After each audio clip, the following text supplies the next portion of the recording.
masaklap. Di nagkakagulo kami rito. Bakit yung NBI pinaligiran kami? Tapos sasaktan yung mga kapwa senador. Ang akin ngayon, may nagbabalita dyan sa itaas, sa opisina ni Senate President Tito Soto na sila ang nagpakain dyan sa mga NBI. Pinapasok nila, pinakain nila, nagtambay sa opisina ng Senate President mismo kasama ng OSAA o di kaya yung security ng Senado. Anong sistema yan? Sila mismo nagpapasok para dakipin ang isang senador? Anong klaseng Senado to? Na kung pwede daw pong pakibasahan ang ating isang Tito Sen o Tito Soto, kung kilala siya na Vicente Tito Castelo Soto III. I don't know kung sino po itong taong ito, pero ito po ay ibig sabihin ay magbibigay sa kanya kay Senator ng napakalaking problema at iskandalo. Ito po ay isang lalaki. Ayan, nakita nyo man, lalaki, di ba? Nakadapa.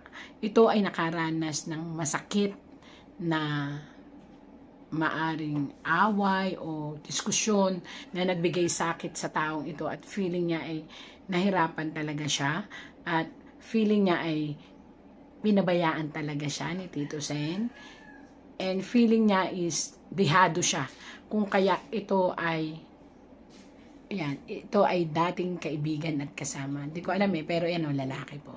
Bakit ko nasabing dating kaibigan at kasama na parang kamag-anak na kadugo ng tunay? Ayan po, nakita nyo, ang dugo, konti lang, tapos may white. Ibig sabihin ito maaaring naging matindi lang ang samahan pagkatapos nagkaroon ng betrayal. Pero magiging problema po yan ni Senator Tito Soto at magbibigay ito sa kanya ng masakit na sitwasyon ng ulo. Sasakit ang ulo niya dyan sa lalaking yan. Marami siyang alam tungkol kay Tito Sen.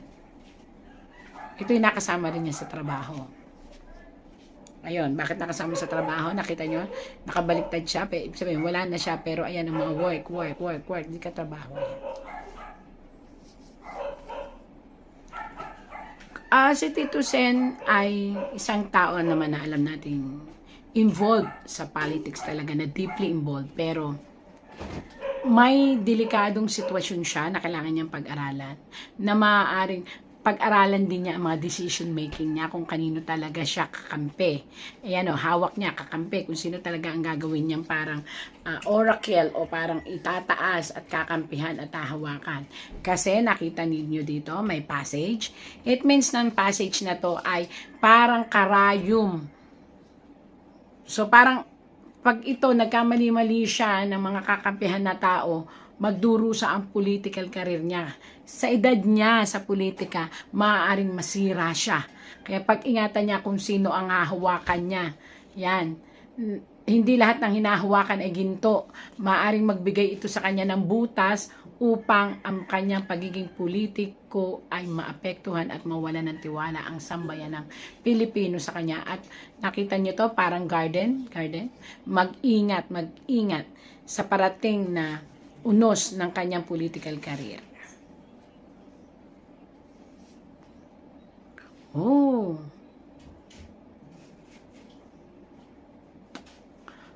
Kaya ako napagan. Kasi gagamitin sa kanyang ang pagkasira ng pangalan niya, hindi lang sa politika, pamumulitika, isang babae na ililink sa kanya na maaaring simple lang yon na kwento, lalaganap sa buong Pilipinas, na maaaring magbigay sa kanya ng napakadaming negatibong effect at isa yun sa magpapabagsak sa kanya. Mag-ingat, muling mabubuhay ang isang kaso ng involvement sa dating namatay na artista. Mag-ingat po, Tito Sen, maaring mula dito,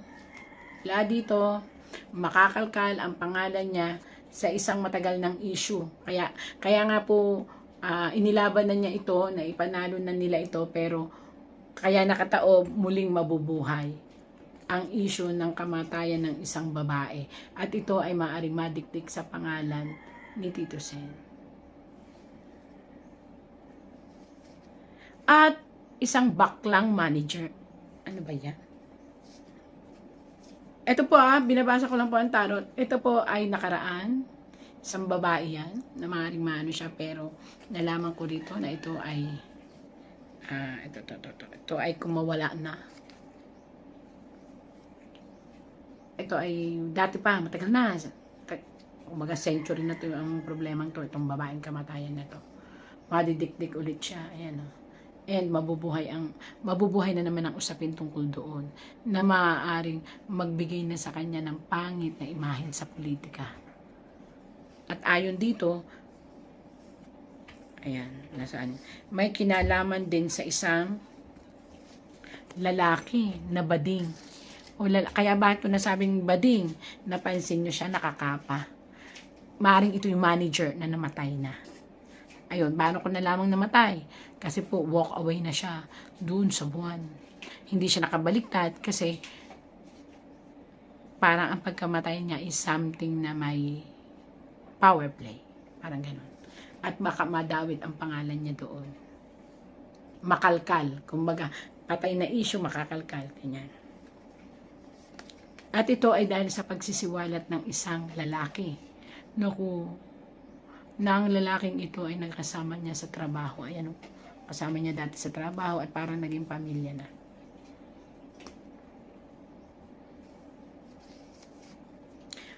At maapektuhan talaga ang ating binibining Helen, asawa po ni Sir.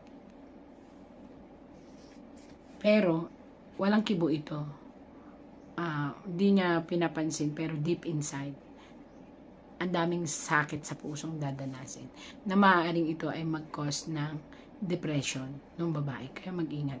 Pag-ingatan po ang depression na parating sa side ni Ma'am Helen dahil sa maririnig niya mga kwento na makakapagpahirap sa political career at sisira kay Senator ang mga nakaraang problema. Not only sa politics but personally. So, the doom to the family and the destruction of the relationship dahil sa isang chismis ay parating po sa kanilang buhay.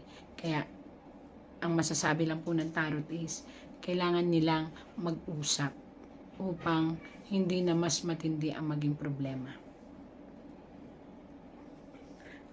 At mag-ingat kasi sasakyan ito ng media at sasakyan ito ng mga taong may galit kay Senator Soto na naghahanap ng tamang sagot sa mga nakaraang krimen na kinasangkutan ng kanyang pangalan, lalo na sa isang nakaraang babae.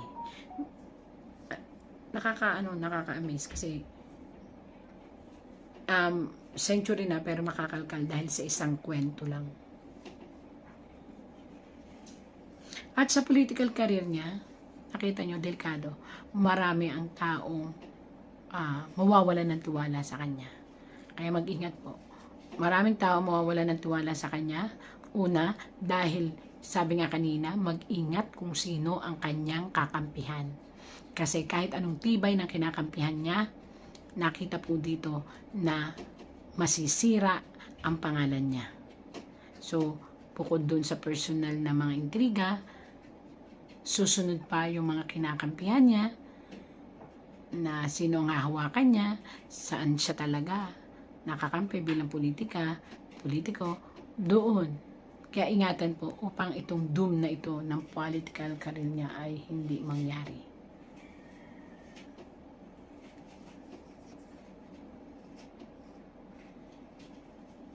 Isang malaking kwento ang palabas na makakasira ng buong imahe ng pamilya at pagkatao. Kaya mag-ingat po. Again and again po, ito ay tarot lang. Pag-ingatan po ang kalusugan, Senator Sen. Alam ko naman na may mga check-up, pero mag-ingat dahil stress po ito, natatama sa puso and atake. So, mag-ingat po. Mag-ingat. Yun po ay coming lang. ang pag-ingatan ng kalusugan dahil dito sa masyadong matikabong kakalat ho ito itong kwentong ito, at kung paano iiwasan. Hindi po sinabi ng tarot, kung hindi ang sinabi dito ay panibagong stick o panibagong sitwasyon na dapat niyang malampasan upang hindi matapos ang career ng ating senator sa politika at hindi mawala ang sinasabi nating karisma na hawak niya, kasi dahil sa isang matinding hagupit ng katotohanan at kwento. So, nasa sa inyo po yan kung paano nyo ilalaban ang inyong career. At kung paano nyo rin iingatan ang inyong pamilya sa isang chismis na talagang masasaktan ang buong family. Again and again, ito lang po ay tarot. Kung ano man po ang mabasa ko, pasensya na po. Itapon ang pangit. Ang tamaan ay huwag magagalit. Laging tandaan, God sent miracle every day. Kagulo kami sa Senado dahil hindi maintindihan kung bakit pinapasok yung mga NBI. Anong papel nila? Sino nagpahintulot sa kanila? Sinabi ba nila kung ano yung pakay nila talaga? Bakit sila nagtatambay dito? Sinaktan pa ang Senador Bato. Tapos, hindi namin talaga maintindihan. Andito pa rin, nakatambay pa rin. Pati yung bossing nila, yan si Attorney Matibag, na galing sa PDP. Ano mang papel niyan dito? Anong ginagawa nila? Magsiserve ba sila ng arrest warrant? Meron ba silang court order? Ano bang ginagawa nila? Sila na ba ngayon ang sheriff ng ICC? Yan na ba ang papel na ginagampanan nila? Etong masaklap. Di nagkakagulo kami rito. Bakit yung NBI pinaligiran kami? Tapos sasaktan yung mga kapwa senador. Ang akin ngayon, may nagbabalita dyan sa itaas, sa opisina ni Senate President Tito Soto, na sila ang nagpakain dyan sa mga NBI. Pinapasok nila, pinakain nila, nagtambay sa opisina ng Senate President mismo kasama ng OSAA o di kaya yung security ng Senado. Anong sistema yan? Sila mismo nagpapasok para dakipin ang isang senador? Anong klaseng Senado to?